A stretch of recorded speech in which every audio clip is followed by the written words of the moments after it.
Well, guys.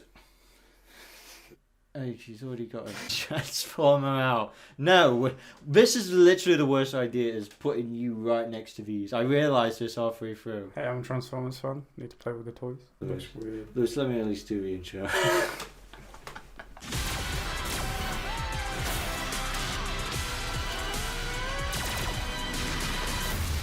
Transformers EarthSpark.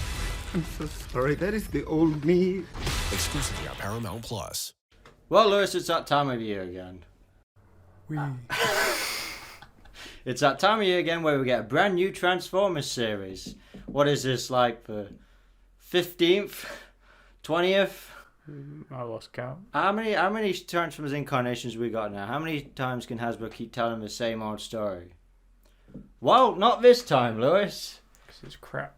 Well.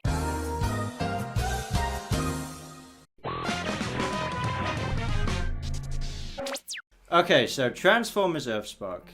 It is by Nickelodeon, but it's streaming on Paramount Plus. And the first 10 episodes are up, based on a family who come across this brand new race of Transformers called the Terrans. Young kids, Robby and Mo, stumble into a cave, and then they activate this Ember Stone. Amber. Whatever. And brand new life comes by the making of Quintus Prime, which we'll get into a little bit later. Which was actually more interesting. Yeah, see? You know he was voiced by Mr. Krabs, right? No. Yeah, well, that's how we knew who it was to begin with, because first episode people were like, wait, who voiced Quintus Prime? And they go, oh, it was the cave. Because they didn't actually say it by name, but it was in the credits, Quintus Prime. So everyone was like losing their minds, like, oh my god, we've got a Quintus tentacle thing in it. Well, that's the thing with Quintus Prime, is that he likes to go to different worlds and he likes to create new life in different ways, and it's kind of a bit intrusive of him. It's like, who asked? Yeah, if he didn't do it, we wouldn't have the show. It's like, oh, that's true. Yeah, you've got a point. We need something. But the thing is that he's not even there. He's just like, life, give life, yes, me love. Oh no, I should do, give life, me love. Fuck's sake. I'd rather about episode 1. I've already talked about, so I won't dread on so much about episode 1. But what do you think about episode 1? As an introduction, like I said in my review, I felt like it was actually really fast paced and it didn't slow down too much. Like, it got the whole drama with the family out of the way, and then we got to the Terrans. Yeah, the drama of the family thing was a bit of a...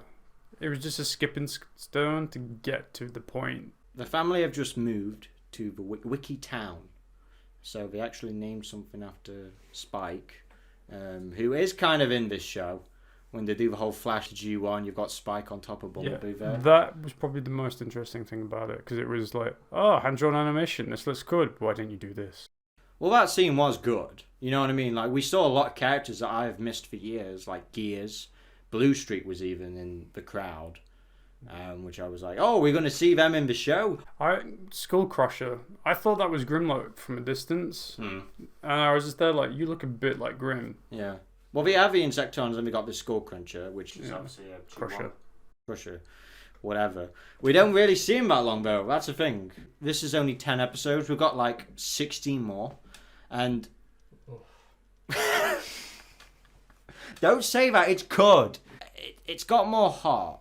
It's got more character than War for Cybertron. Because I had no idea what the hell... I can't even remember anything in that show. No, if you compare anything to War for Cybertron, it's going to be better. I'm trying to say, from what we had last to now, that you can tell they I mean, we've got a lot of... I mean, we'll get into the voice cast later on, but there's a lot of things that you could tell they really I cared. Started laughing once I realised Megatron was Scottish.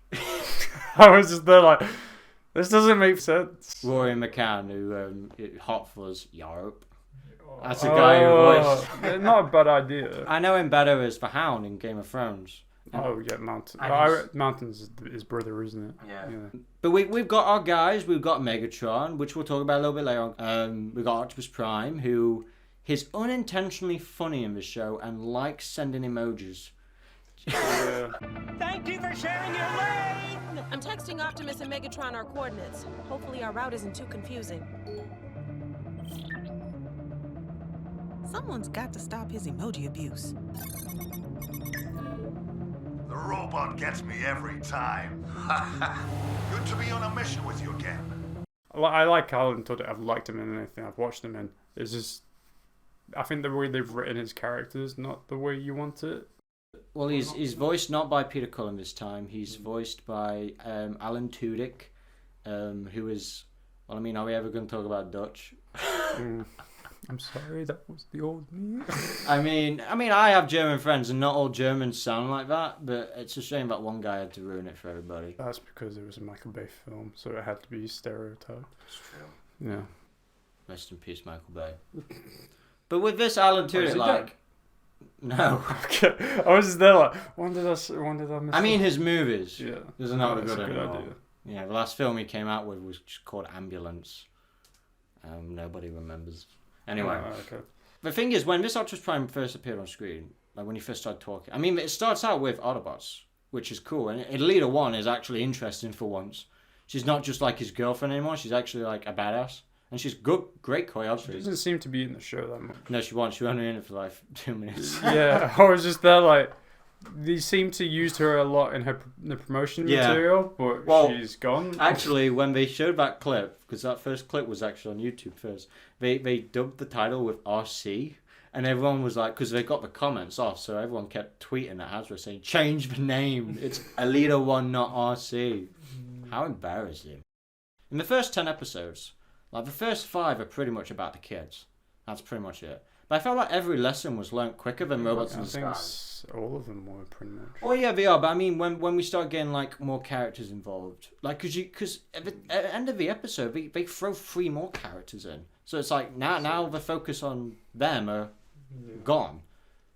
We've also got Bumblebee, who is dead, but Prime isn't going to tell this new organization they're with called G.H.O.S.T that he's alive. They're basically Sector 7. Megatron doesn't trust him. Even he's been on the side of them for about 15 years and he still doesn't trust them. If they find out the Terrans exist, they'll just take the Terrans away from the kids. And well, we can't have Optimus Prime actually gets yelled at quite a lot in this show, especially in the first few episodes. That's why when I first saw him, I didn't expect Peter Cullen's voice, because this Prime is just different. Where I just don't hear that voice anymore. It's like Transformers Animated. You can't picture Peter Cullen's voice on. So I mean, Peter Cullen is the OG, but like this version of him, I'm warming up to him. The more kind of unintentionally, I mean, when he tries to be funny, it's like, all right, Prime, shut up. But you know when he's unintentionally being funny, like in the second episode when the Dr. Mandroid, who I wish they just called Dr. Archewheel, just to make us. Yeah, it makes a lot more sense. I started assuming it, especially since he had the robot arm and everything, but then it just didn't go that way. The Terrans get captured because they're gullible, and they're gullible quite a lot in the series. But then they learn the lesson quite quick in a way. But Mandroid captures them, and then Optimus Prime storms in to save the day. This is Robby and Mo. Stand down, Mr. Mandroid! Mr. Mandroid. That's not my... And he has a way of timing when he's not unintentionally being funny, and I think that's probably the charm about it. I'm still not used to him being handsome Squidward.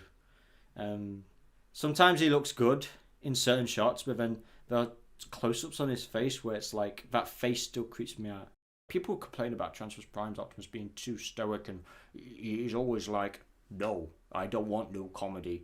Well, this guy's trying to be funny, which is like, Transformers Prime's Optimus Prime was good for what he was, because that show demanded that kind of tone. Well, I mean, unfortunately, Lewis, we're not its target audience. Yeah, that's also one issue I've got with it.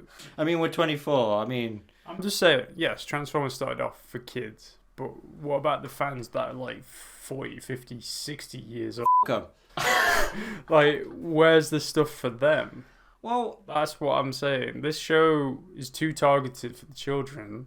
It's an interesting story, potentially, but for kids... let me rebuttal that in a little way. I feel like EarthSpark is not that kiddie. Like, it does teach you a few things. Like, basic stuff for kids to learn. Yeah, that's the point of the show. I never got to a point where I was watching it where I thought I'm too old for this. I just felt like there's a whole shot in the 9th episode where Skywarp and Nova Storm attack, right? And... you mean the entire action sequence?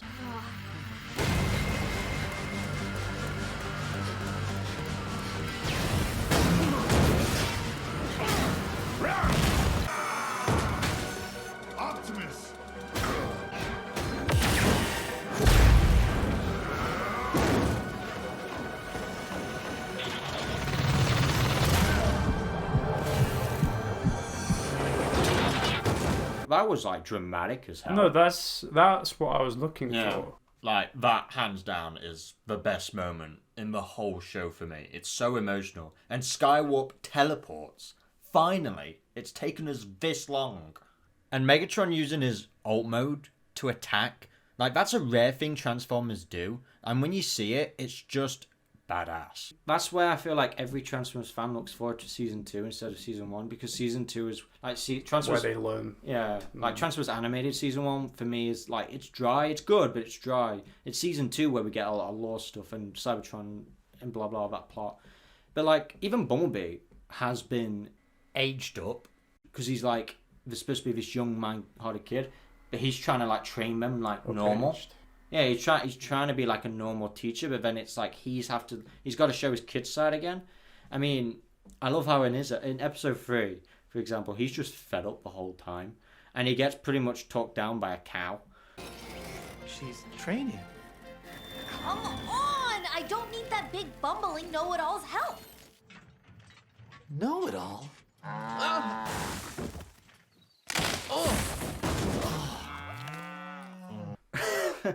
Like that whole cow episode, and like he calls up Megatron for advice. Well, he's trying to get to Optimus, goes to Yeah, Megatron, and he keeps and then he calls up Optimus again, it goes to Alita, and then it goes to Optimus, and then he's got a voicemail. He's got about 200 voicemails. Yeah, and then I'm just there like, what the hell? And then eventually Optimus calls through, and then you're just like, oh, sorry, I'm busy. Sorry for ducking your calls, B. What do you want now? And he's like, oh, I've sorted it out. The episode's over, Prime. Yeah. You come in at last minute. But yeah, well, I'll just say with Bumblebee, the teacher wearing the Bumblebee suit. Alex sometimes gets a bit too much. No, I mean, I get why people like Bumblebee, but I'm just there like, that's just too much. Well, because he's obsessed with him, because he talks a lot about like Bumblebee, and he's trying to get him to sign autographs. Remember that? Yeah, where he just comes out with the box. I was like, okay, that's reasonable. And then he's like, all of them, and he's just got a ton of boxes in the bottom behind. I'm just there like, yeah, that's a bit much. What I wish they did though was they did it in Rescue Bots Academy. One of the characters had a room dedicated to Bumblebee. Can't remember his name. I don't know. I never watched it. Like one of the bots had all kinds of Bumblebees, animated Bumblebee, Prime Bumblebee, like different kind of figures, which everyone was, oh, that's pretty cool, that's a pretty nice touch. And I thought for this they would have done that, like, oh, give us like animated Bumblebee, G1 Bumblebee, like give us all kind of, because I've ranked 100 of them. How many designs? I mean, that one is my favourite one ever, I'm just going to say that. No, I just don't like his horns, that's my only issue. How do you not like the horns? They make me think more of Cliff. I like it. I think this is the best design of Bumblebee ever. I think you know how Cliff's... I think EarthSpark Bumblebee is like the most interesting one we've had in quite a while. Because at the start of the show, he's like a jerk. Like, he doesn't really want to be there. Over time, he's going to evolve and grow and become part of his family, which he does. Like, there's a few things in the show that he says, which is like, ooh. But that's just because he's so different compared to other versions. And it's like, that's fine. I don't have to like him straight away. Because I know eventually I probably will. Because I'll see him evolve. And that's fine. And the fact they're doing this with Bumblebee. Because he has a dark sense of humor, this Bee does. And I think it's good they've made him not the main focus anymore. Like, he's a secondary character. And it's like... Nice. Like, in the first... episode 3, when he's not getting along with the cow... I'm going to hate myself for not remembering the cow's name. Oh, Fluffy is. Fluffy is... See, he knows the name. And I like this show more than him. Yeah, Fluffy I'm is. cursed with photographic memory and shit, so I'm screwed. My favourite character is Fluffy is. I know I didn't remember her name a minute ago, but like, it's... I don't know why. It was like, yeah, let's bond over a cow. Remember when we got trapped on the train? And like... What? Oh, yeah. I was there like... Your foot's stuck on a railing. Are you actually kidding me right now? And I was just there like... We got to see Bumblebee's turbo boosters though. I mean, I'd say that was more of like a Blur move, in my opinion. So I'm just there like, if you've got Blur in the show, why would be... They do a lot of moments in this show where they cut to black. And for me, because my brain, it just like, oh yeah, they're dead. Like, the train, like, Twitch and Fluffy is turning and looking at the train. It cuts to black. I go, well, they're dead. And then it cuts to That's it. and then it's the episode where they're disconnecting with them because Mo's going to the new school and they don't need Twitch and Thrash because they can't go to school. And then the beginning of the episode is where Thrash is going insane, and he's about Alex just walks out, and he's charging right towards Alex, and it cuts to black. Well, Alex is dead. And then they do it at episode 10 where Optimus Prime and Megatron, they're running away from Mandroid because he's throwing a ship at them, and they hide onto this building. Oh no, it didn't throw the ship, it just somehow got flipped through the thing. Well, that's homing in on him, and you can see them running away from it, and then we don't know if they get to cover or not, but then it just the ship cuts to black. Well, they're dead. And they do it a lot where it's like, are they dead or not? I mean, I think they're trying to build up suspense, but they probably try. Makes me mad. Because I mean, a lot of shows do suspense, but that's just. I think they use it too often. Is probably what the issue is. It's just what happened? I guess I'm assuming because it's an American show, they have 3 adverts between an episode like this, whilst we'd only have the one. Advert session, so that's probably why it's different. And the teacher, Alex, the father, he cooks the most detailed sausages I've ever seen. Yeah. What do you think about his character? It's an interesting take, but I think there's more there because Mandroid, he literally said Alex, and I was just there that's interesting because there must be something. I think he was a scientist. I think they alluded to him having some influence on the war because that's how Dot started off. Before she was a Park Ranger, she was in the war during '84, and she was fighting with him. And then at one point, the most interesting element to her character is that she's got a prosthetic, and I quite actually enjoyed the fact of that. The thing I like as well is that they didn't actually mention it in episode 3. It's just you just see it, and you see her with a leg, and it only gets mentioned in episode 9. Which I'm like, show don't tell. And then she doesn't even explain to Mandroid how it happened. She just shows her, you're not the only one with a prosthetic. Because we do learn why Mandroid's pissed at Transformers, which kind of makes sense. He basically got crushed under a building. Friendly fire by the Autobots in the buildings, and he's had a hatred. I think she got caught in that as well. I think because she looked like she knew what he was talking about. Yeah, they're in the same fight. I feel like that's the reason why Bumblebee's hiding. It might have been him by accident. I don't know, maybe because why? I'm thinking, why does he have to keep Bumblebee hidden? Why do we have to keep his death hidden? Why is it he even has to pretend to be dead?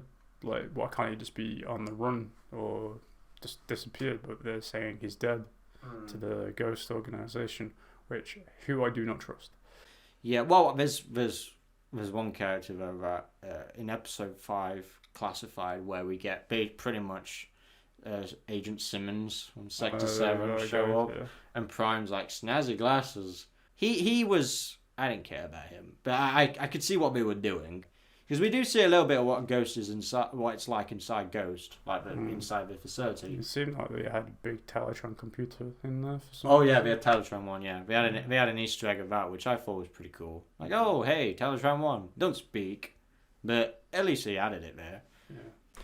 Well, I was going to mention as well with G.H.O.S.T actually is them trying to make slogans to make G.H.O.S.T seem more friendly. It was the Autobots that were making the slogans. I think it was just Optimus Prime making the slogans. And then everyone was like, my Optimus Prime doesn't laugh, you bastard. And it's like, come on. I mean, Optimus Prime laughed a lot in animated and in G1. Yeah, he had a chuckle or two. He wasn't boring. And not that same Optimus Prime's Optimus Prime, because he was funny, he just didn't need to laugh all the time. He has emotions, but Prime's different from EarthSpark.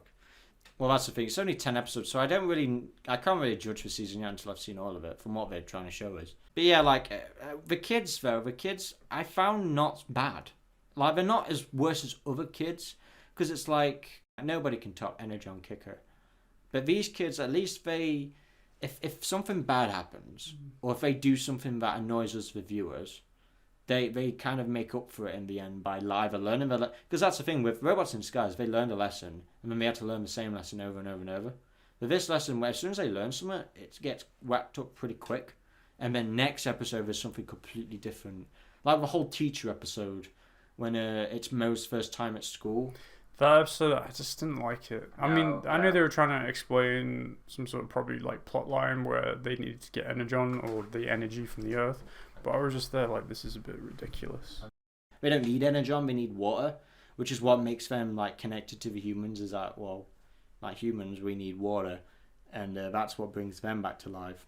Also, in that episode with the teacher, Dean Norris, he plays voice as the teacher, Knockout. Okay. And I was like, people thought when they heard Dean Norris was going to be a character, they were like, oh, they assume Knockout straight away. Yeah. And I'm like, oh, you put a bold cut on him, and he's annoying, and he's on Tinder. Remember that? The teacher was like... Yeah, no, they said, oh, he wants us out so he can go on his dating app. I'm just there like, this is so stupid. He ended the class just so he could go on his Tinder map.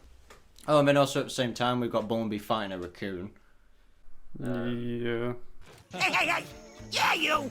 I've been doing this for 10 stinking years! Back and forward, and I'm sick of it!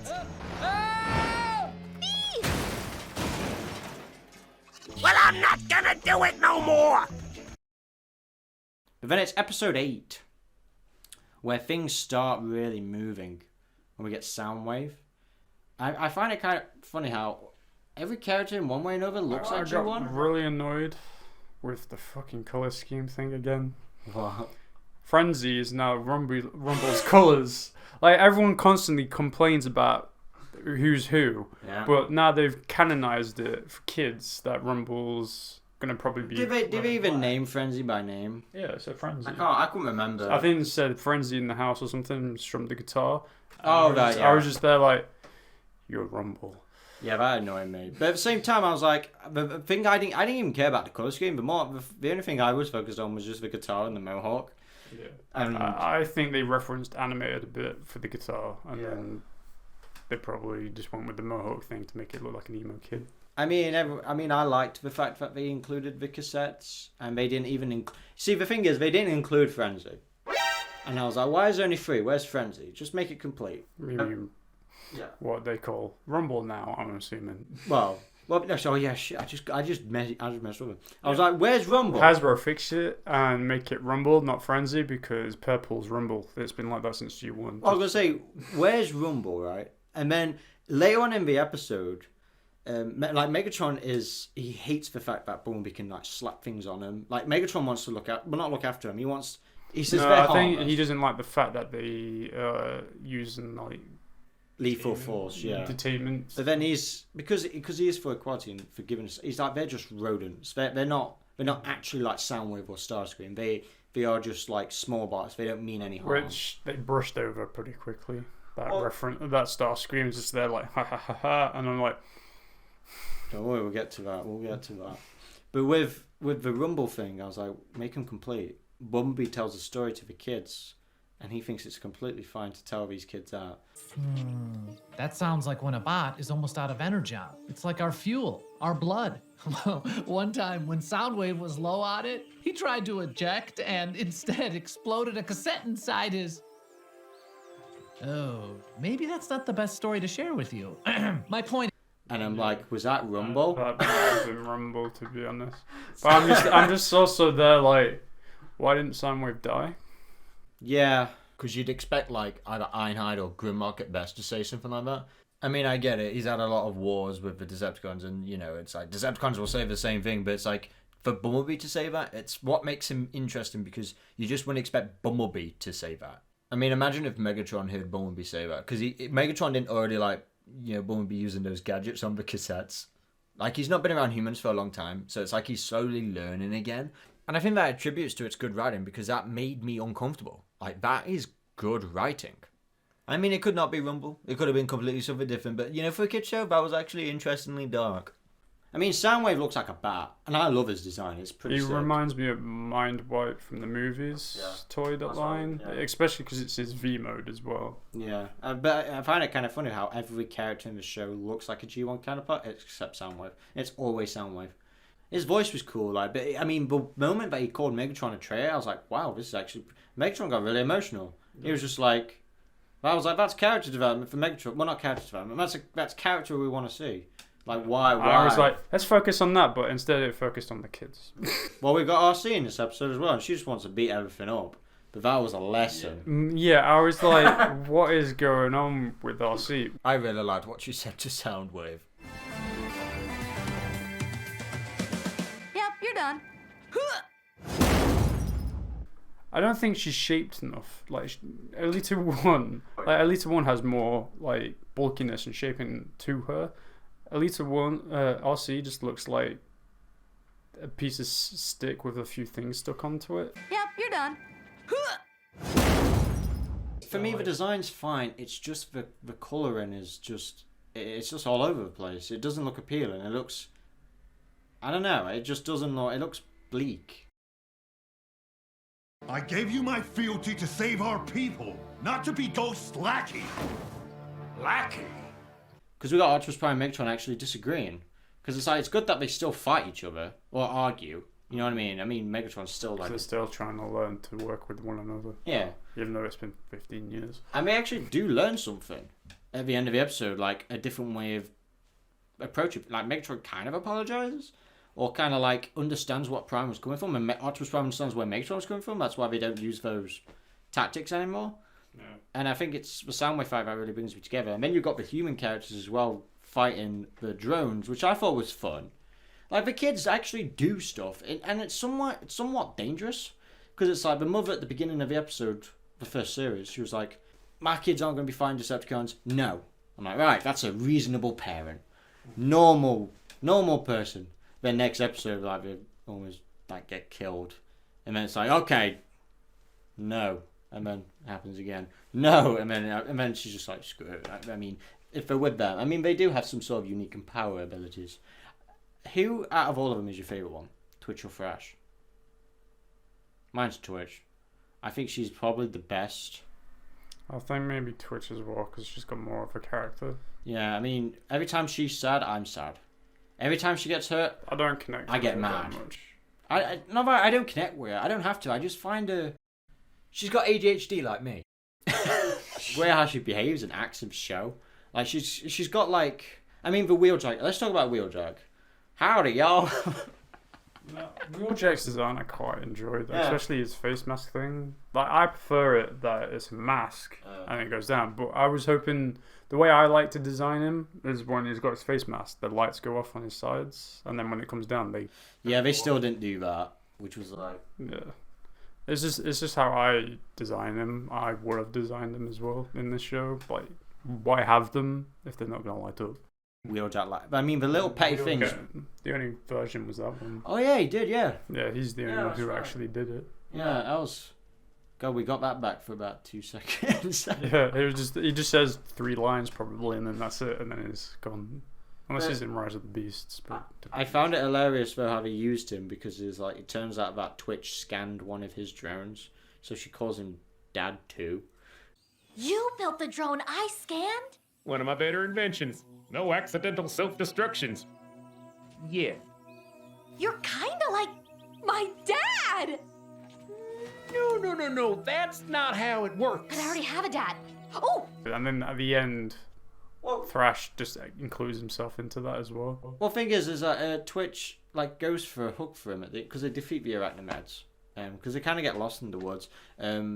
Robby learns not to play games and try to bond with the family, which actually does affect some viewers, because a viewer was like, that episode was my favourite one because it relates to me with my sons always playing games and not spending enough time with family, because it's all about family traditions, and Twitch wants to feel a part of a family tradition, but then it's like, you don't have to be a part of a family tradition, you just got to be part of your own kind of little thing.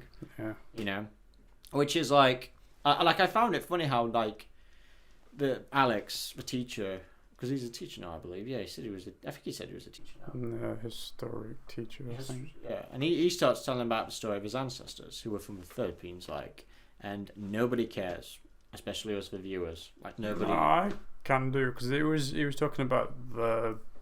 You're the only person who cared about that plot for it. And Bumblebee cared. I like culture a lot. Like, I like Hawaiian culture. I can literally list all the ones I like, but I'm not going to go into that.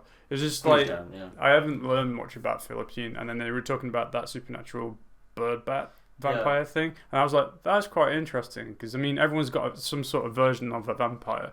They've got, I think they call it the Wakama or something like that. Yeah, I think so. Then we've got vampires, and then You got one right next to you. oh yeah, sure. How are you recorded on camera then? We've figured out we've evolved, much like how Transformers have evolved.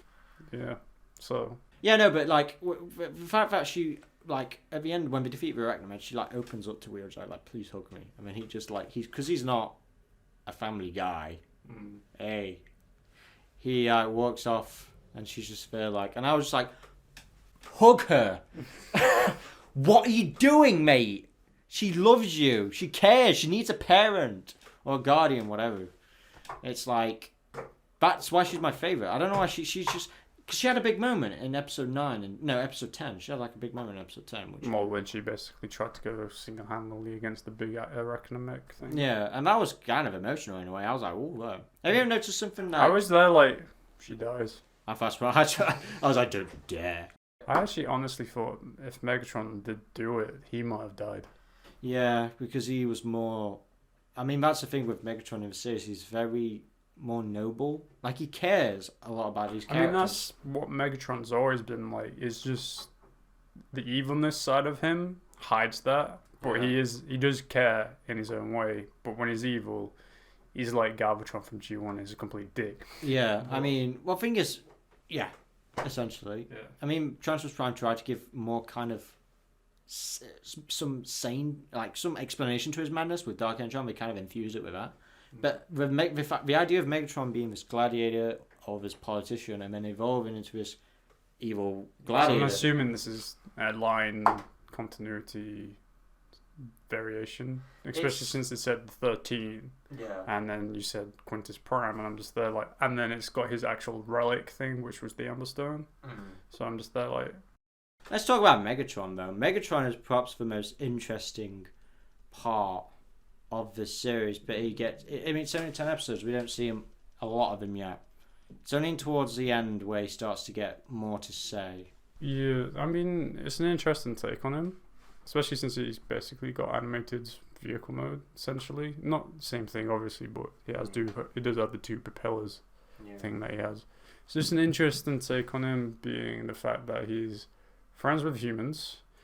Yeah, I was quite surprised about that. There was terror in the skies, protection on the streets, or whatever they actually say. Because she likes him more than Optimus. Like, it's like, well, at least I could trust Megatron. I'm like, in what universe did anyone expect to ever say that sentence? I'm assuming they went through something. Well, Megatron briefly glosses over it, how he wanted the two, like, because Megatron was all for equality. Like, this Megatron is not like the other versions of Megatron. Like, this one's not pure evil. Like, he's just a bad guy. Well, he was a bad guy. Yeah. Like, I just don't believe for a second that anybody in EarthSpark would have forgiven this Megatron if he was pure evil. Because you can tell with other versions of Megatron, like the Optimus Prime Megatron, he was evil with his corrupt on Dark Energon. And then you've got Transformers animated Megatron, who was a bully. Like, those versions of Megatron are evil. But this one, I just see him as being a bad guy. Yeah. And I think that's why he's not easily forgiven. You know, it took him a while to come around on the Autobot side. But, like, all he wanted was for equality. And, you know, he lost his way. And then he came around to it. And I think that relationship with Dot helped him realize that.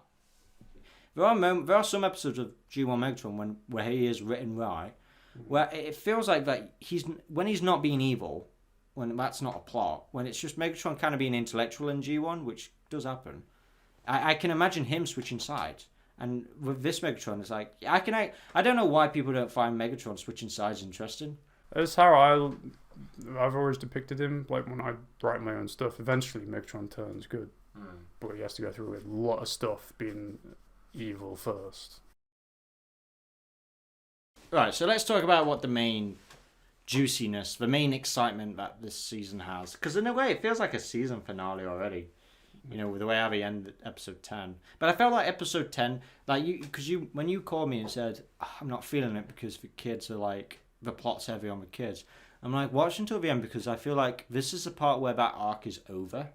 and they're gonna start bringing in more Transformers stuff because they have to do it in a way because it's like because they'll have a few episodes for kids, like those random kid episodes, and then they'll have those episodes that only us adults kind of watch. I mean, there'll still be loads of those randomness, but I feel like they'll have more injected in them with like Optimus Prime, because Optimus Prime does a lot towards the end of this. Bumblebee as well kind of phases out as soon as he's no longer a teacher, but then he gets brought back in towards the end. I kind of thought they'd probably have a lot more characters going after the big guy, the whatever droid his name is. Mandroid. Yeah. There we go. Well, forgettable character. Thing is that I thought Starscream was going to be in this because of what the last episode teased.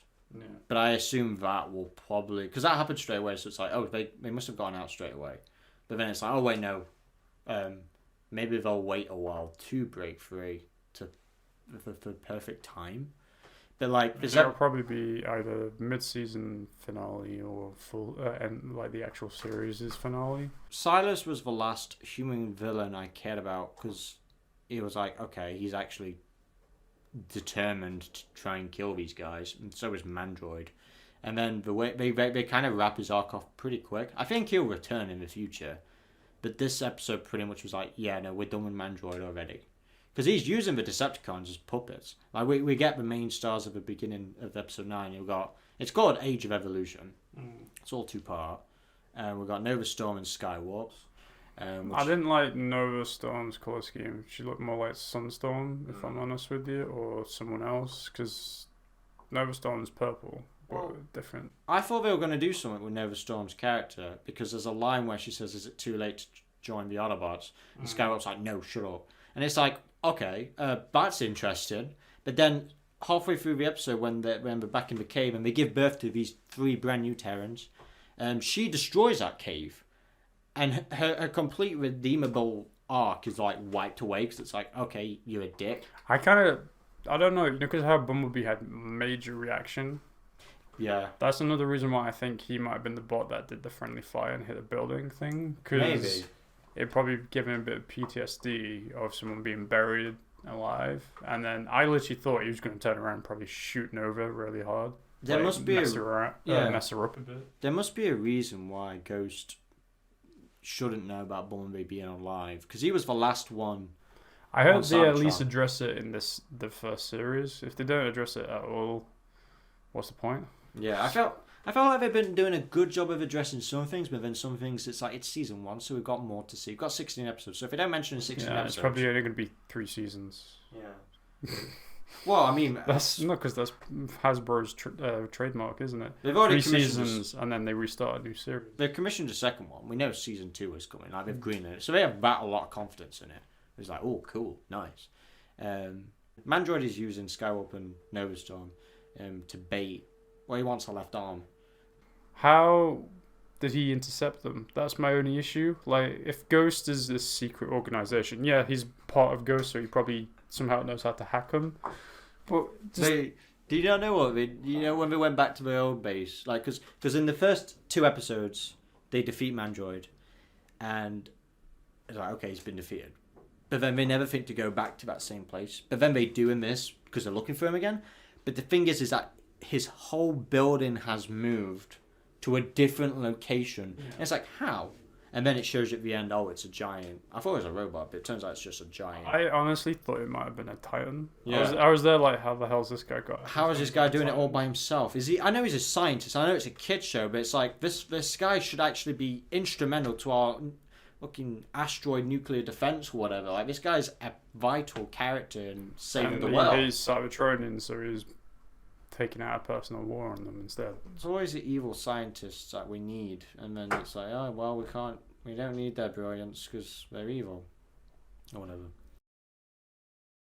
So at the last minute, at the end of the episode of 10, I know it. Episode 9 and 10. It's one episode in a way. They introduced new characters when we go into the cave again, because Optimus Prime's like, why am I only just finding out about this? And I'm like, yeah, dude, same. It's like, why can't we have just gone back in the beginning? Because that's like a vital part of your biology, your birth. Like Mo and Robby pretty much gave birth to these guys in that cave. They're a new species, which are connected to humans with emotions, and it's like, that sounds like a very. Because if I'm like, imagine if we shared emotions, God, you'd be so pissed. No, in that regard, that reminds me a lot of Pacific Rim. Do you know what that is? Yeah. You don't do. I know it's a big blockbuster movie. They had two pilots because not one pilot could pilot. Like it was too much for their brain. So you had two, and that's where I feel like this is a bit from. They might not be using it as a idea, but I can see a resemblance, and I'm just there like. I've literally thought about it a million times. I do not want someone in my head. They would probably either go driven crazy because of the way I don't shut off my brain at all, or it's just the fact that I will never be able to actually just be myself. I'll be with someone in my head all the time, and it's annoying. Well, if you thought 2 Terrans weren't enough, we got 3 more Terrans. We got hashtag Jawbreaker and Nightshade. Jawbreaker. That was actually a decent name. It was based on a suite. But I considered them as minicons. Well, that's why I said, why don't I just call them minicons? But I guess they're not the same as because minicons don't connect to humans the way these Terrans do. Like minicons. They kind of didn't transform in Cybertron. And Armada, but that was a bond. That wasn't a connection. Like they don't have Leader 1 didn't know what Megatron was feeling. Highwire didn't know what Raph was feeling. Blah blah blah. But these guys do. So it's like Terrans. I found the name kind of a bit boring. No, because that's literally what we're called. We're called Terrans. They're calling them Terrans, but they're not really Terrans because they're a hybrid between Cybertronian and human, which would make. I mean, I think he said Cybertronius, Terranus or something like that in the episode. I was just there like, you need something that stands out from both of them but combines both. So Cyberarian or something like that. That would have made more sense. Terran, they're just calling them human. So we learn Jawbreaker. He's a big, small, brute guy. He's kind of cool. I want to see what these guys definitely look like in their new vehicle modes. Yeah. Then we got hashtag, which is like, what kind of accent is hashtag? I thought she was doing an impression of like a... No, that's where I started getting really confused. I think she stuck with it. Yeah, her voice was different at the beginning when she first appeared. Yeah. And then she was just there like a freaking, some sort of bounty hunter, cowboy, pirate thing. And I'm just there like, please no. Morgan, can you switch, Nightshade's pronouns are they, them. He or she just doesn't fit who I am. My apologies. Please switch their piece. So we learned that Nightshade is a non-binary transformer. So what? I mean, for a sexless race of robots. Transformers are non-binary anyway, so I mean...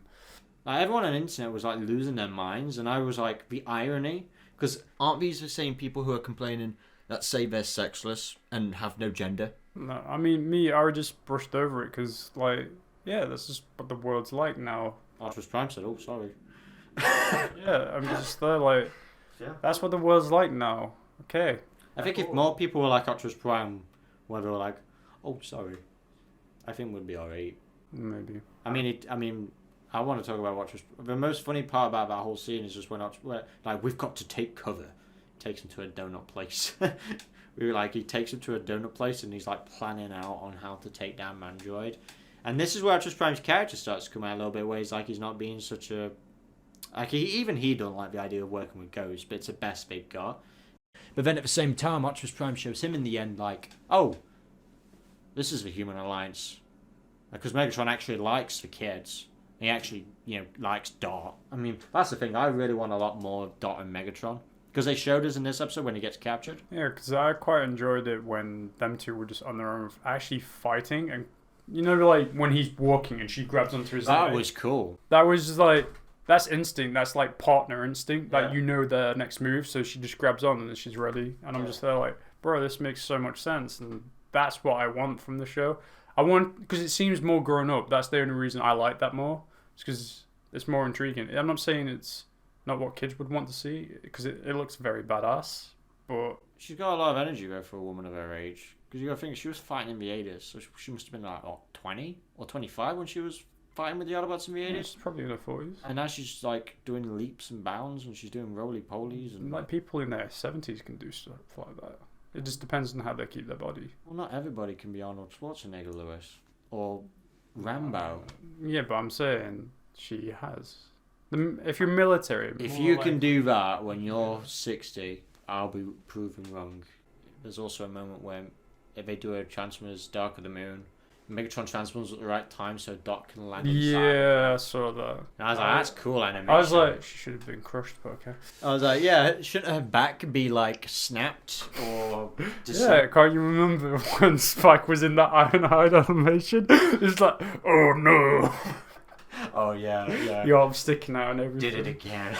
Just man. Where's Spike Ironhide? I put that in one of the out of context videos and people thought it was real. Like, what episode was this from? I go, are you an idiot? Go, Ironhide. Let's get him, Spike. Kill me in a week. Spike? Oh, man. Did it again. Okay, I guess this is a time to briefly talk about the music. Every time Megatron's fighting, cyberpunk music is blasting. No, I mean, some of the music's interesting. Oh, it's good, yeah. I mean, I think when Thrash and Twitch like actually come in, oh, that sounded kind of nice, and I was like, oh.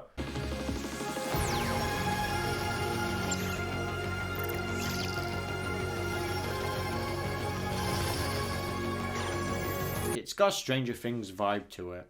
I mean, yeah, that's the thing. It's only 10 episodes. But the big one I wanted to talk about was, like, because Twitch is my favorite character. Megatron is as well. Megatron, I think, will be when we get more. I feel like Megatron might go back into his old ways. That's what. Okay, that's what I was gonna try and say. Like, if they do that, I think if they do it, they should do it in the right way.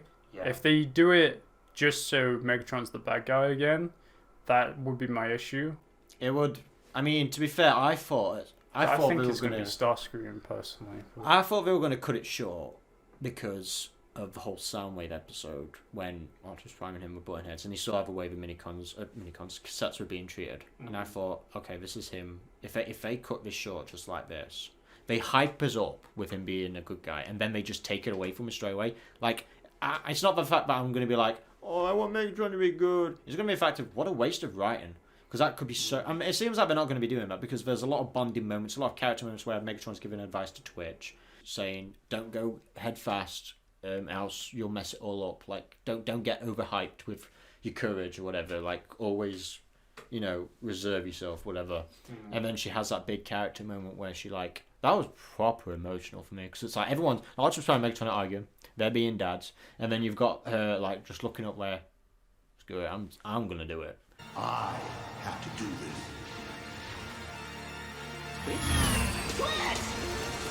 Oh no.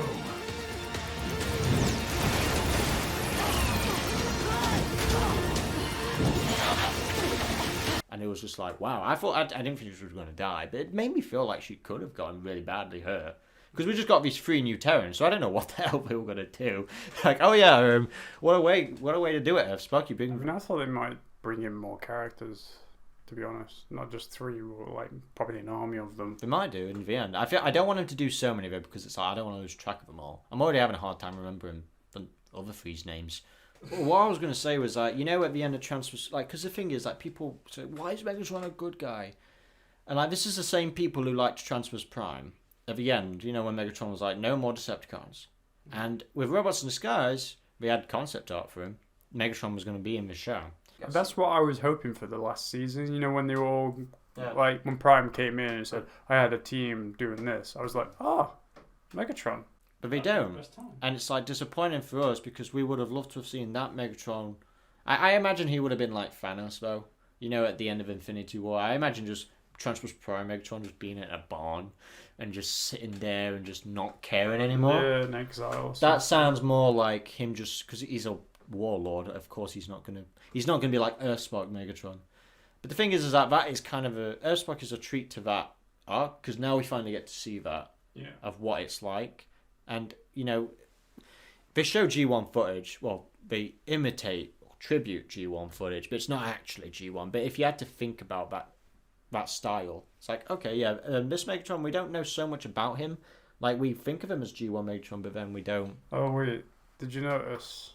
You said you've got the touch. And then later on, they actually played the music slightly the same. And I was just there like... See, Megatron was humming at one point in the Soundwave episode, and I thought it was a Transformers theme song, and it wasn't. It was just I thought it was going to be a Transformers song. And then it was the thingers like eyes and things, and then it just became a bit... Yeah. I mean, even the kids used it as a weapon to distract the cassettes. That's the one thing that I'm on about. Would that actually work? No, it wouldn't. I think, though, that is an interesting character thing, because, like, that's why I'd be annoyed if they switched him to evil, because he did that in a private moment.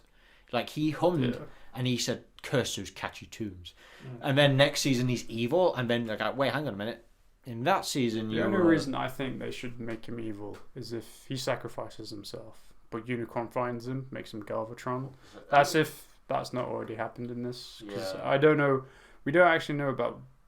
I think it's G1, but a different element, because they blew up the space bridge, so I'm assuming he never went back to Cybertron, so it's not G1 and... Well, I put it straight to the point on Twitter. Is it connected to G1? No. Long answer. Well, you could envision it as a different timeline, but it doesn't make sense for some of the timeline stuff, because Grimlock is on Cybertron. When I watched the first episode with the flashbacks and the way they were explaining the backstory, I was like, yeah, there's no way it's connected, because there's just so inconsistencies where the way how he stayed on Earth. I want to think it as an alternate timeline where things are drastically different, but it could have been G1 at one point. Yeah, I feel like that's just a question that you don't need to think so hard about. No, I don't want to think about it too hard, but I just literally think, it could be G1. If it makes you enjoy the show better in a way, why not? I mean, you'll be liking it on a lie, but you might as well, you know. But then we get Starscream, who I think will be the big bad guy of season 1. I hope anyway, because he'll be interesting. It might be a combination of him and Mandroid or something. Well, you know what they're doing for the EarthSpark toys? They've come out with these brand new models, but with Skywarp, they're just recycling Cyberverse Warriors class. So they're using for Skywarp. Well, that's just a bunch of recycled garbage, and they're going to do the same with Starscream, so you're just going to buy the same figure again. The lack of an intro. I hope they fix that. I like the title. Thing is that I always associate, when it comes to a Transformers show, I feel like it's a tradition to have an intro. Like an energized... No, I mean, they might kick into it. That's what I was thinking, because I think they did it with Transformers Prime when Darkness Rising, they just had a plain... title, and I thought, this is the same thing. Like they don't want to show a big intro, because then the intro will spoil like Megatron's reveal or Swindle or anyone else who's in the intro, and then there's just not one throughout the rest of the season, and I'm just like, but we know what they need to do. What? They need to get a Transformers animated theme song in there. Well, I'd love to hear the Japanese version of this intro. Because that's what they'll have to throw it. Just make it really Japanese, and then just like throw it all around and just be crazy, and then it'll just be hype. Well, if the Americans won't do it, the Japanese will do an intro, because they do killer intros. Yeah, I loved animated. That's just like one of the best Transformers intros ever. Like that intro is just the potential of Transformers animated. From episodes 1 to 10, what do you feel about it so far? Have you got any favourite characters? The idea of Megatron and Dot. I quite like the idea of Bumblebee being kind of like grown up. It makes sense. Optimus, meh.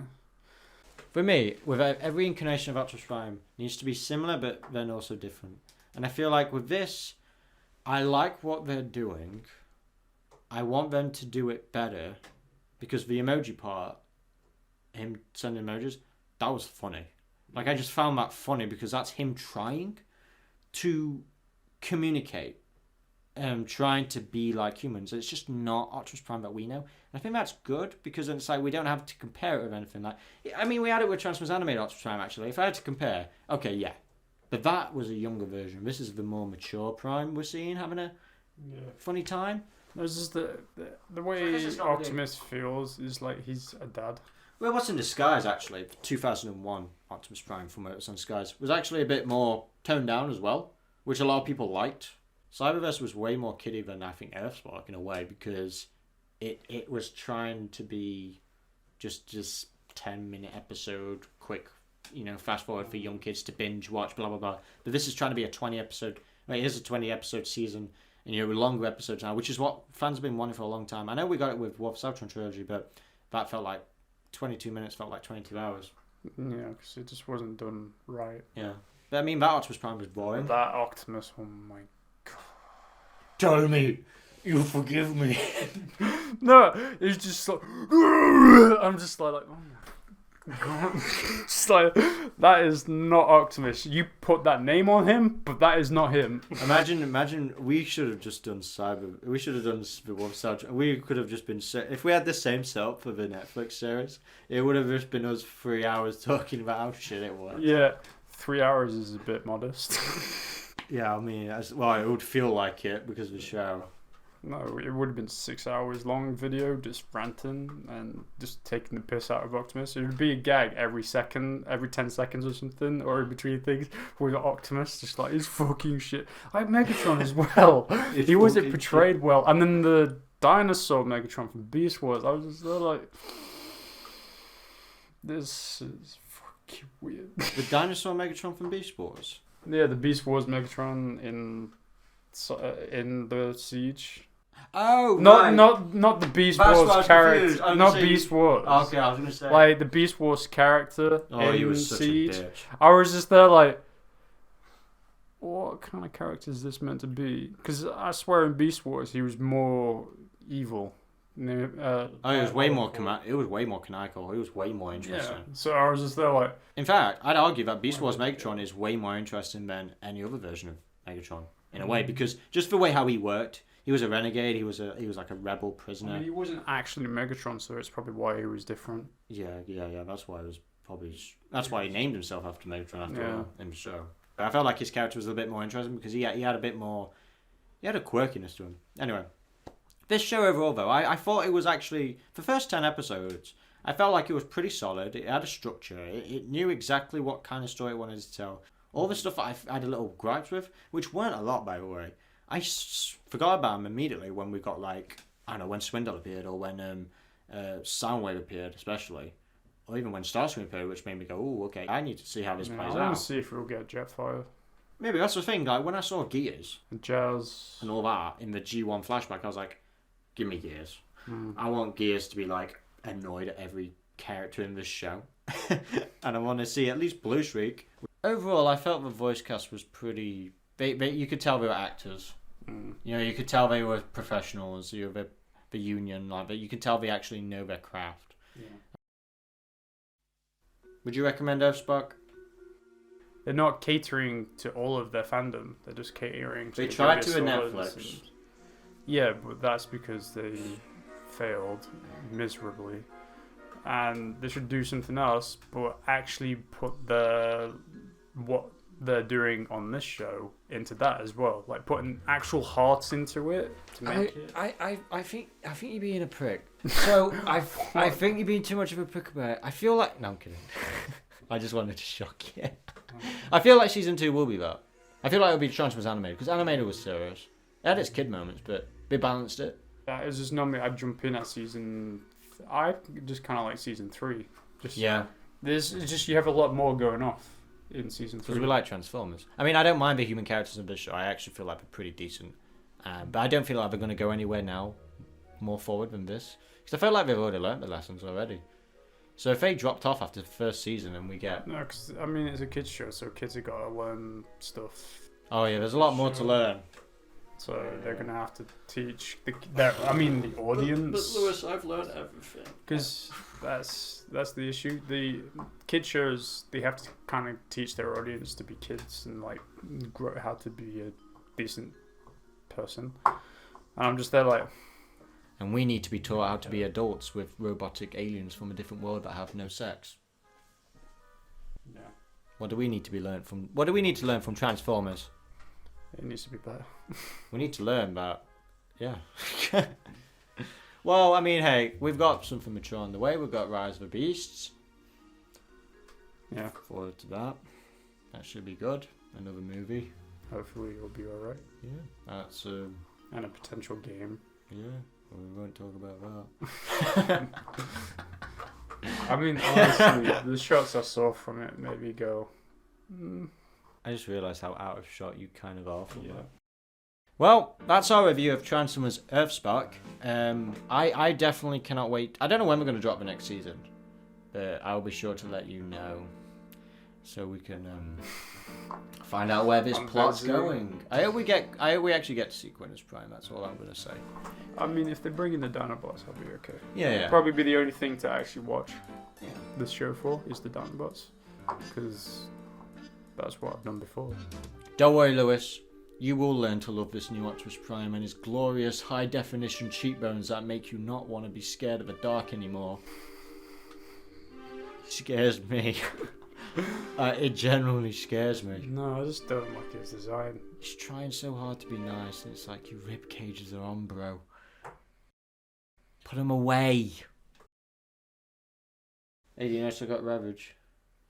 Nobody see that? I got Ravage. He's out of his box. What kind of Ravage is that? It's the Beast Wars one. I didn't actually know he was in Beast Wars. And if you also want, you can. This is the die-cast medal. The original G1 Ravage. Well, it's not the original, but it's like a version of it. Yeah, it's like a re-updated. That's die-cast metal. Look, the metal's like a bit very cold to the touch. That's why it's called die-cast, Cameron. I know. That's not metal. It is die-cast metal. Doesn't feel cold. Oh, this part, the cold part is. This part's cold. Oh. Yeah, that's cold. The rest of it's like plastic, like whatever. Anyway,